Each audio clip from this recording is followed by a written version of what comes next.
Greetings fellow Decepticons, Soundblaster1987 here, continuing my Transformers reviews for 2022 with the last item from my birthday haul, Cyberverse Deluxe Class Shockwave. This figure is part of the Build-A-Figure Maccadam line, made of 8 figures in the series which combine parts together to make a non-transforming action figure of Maccadam, similar to the Marvel Legends and McFarlane DC Multiverse Build-A-Figure sets. So, in Wave 1 were Optimus Prime, Bumblebee, Megatron and Shockwave. Wave 2 consisted of Grimlock, RC, Thunderhowl and Hot Rod. So, here we have Deluxe Class Shockwave in his 4-legged spider tank or crab tank type walking battle platform mode. The turret doesn't move all that much because it's got this less flexible plastic hose attached to it. It can be disconnected, but I'm not going to do that for the sake of damaging the figure. As you can see, it comes with a 2-part blast effect piece as well, both the projectile and a impact that makes it look like he's being shot at if you put it on one of the other ports, like so.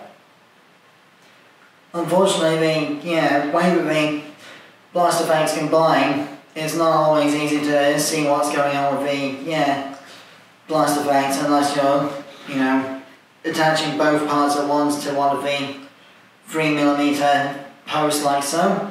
These are also compatible with the War for Cybertron trilogy and Studio Series 86 figures.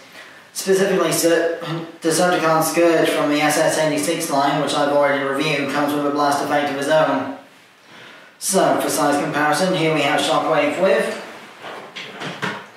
Legacy Wave 1 Stunticon Drag Strip in his vehicle mode. As you can see, they're about the same size, except Shockwave is of course much taller due to being a crab tank rather than a race car. To transform Shockwave into robot mode, first remove this handheld weapon here, fully painted up with the light grey sort of Games Workshop grey plastic and some dark grey and neon pink highlights. Then disconnect the cannon like so. Straighten out the rear legs and rotate them 180 degrees at the knee joint, like so. Bring this front plate up and down, like so, to expose the robot mode head. Fold these spikes down, like so.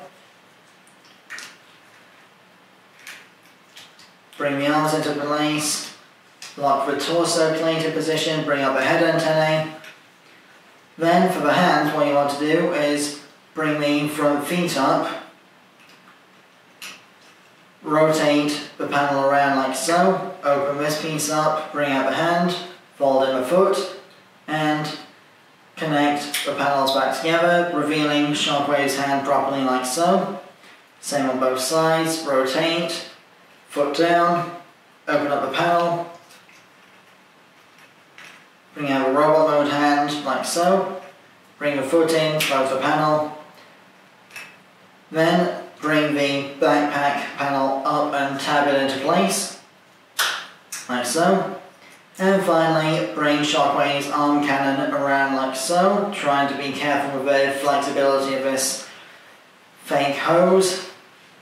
And plug this port right here into the handhole to become Shockwave's signature arm cannon.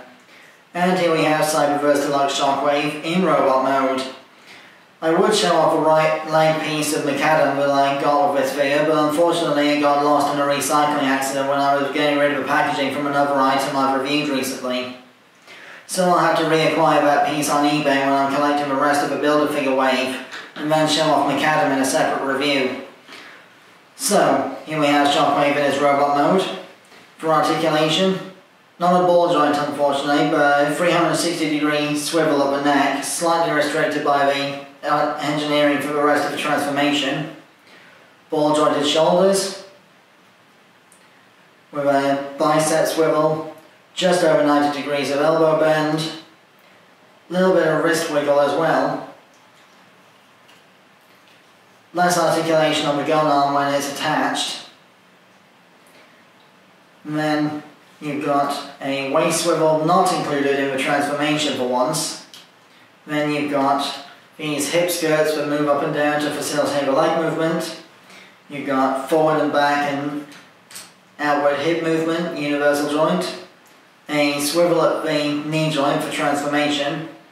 And a very deep knee bend. There's also so not exactly ball joint as such, but a multi-directional ankle tilt, so you can have the foot pointing up and down or tilt it for a dynamic pose. For size comparison, here we have Cyberverse Deluxe Shockwave and Legacy Deluxe Drag Strip from the Decepticons. As you can see, despite Cyberverse being ever so slightly simpler and more cartoonish in its design, the two figures are more or less the same size, although Shockwave was slightly lower price than Drag Strip. So, put him off to one side. As I mentioned before, the blast effect can plug into the end of a gun barrel like so. And you saw in vehicle mode that you can also plug it into his hand cannon like so. And the effect part can be split into two separate parts, so you can just have the blast part of the blast effect pegged onto his gun, and then the other piece can be attached somewhere else.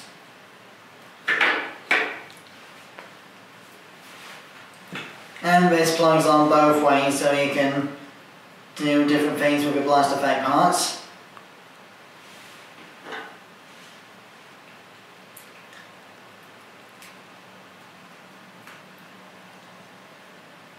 So, for example, if the blast effect went here, it would look like an Autobot shot Shockwave right in the power chamber that refuels his blaster arm.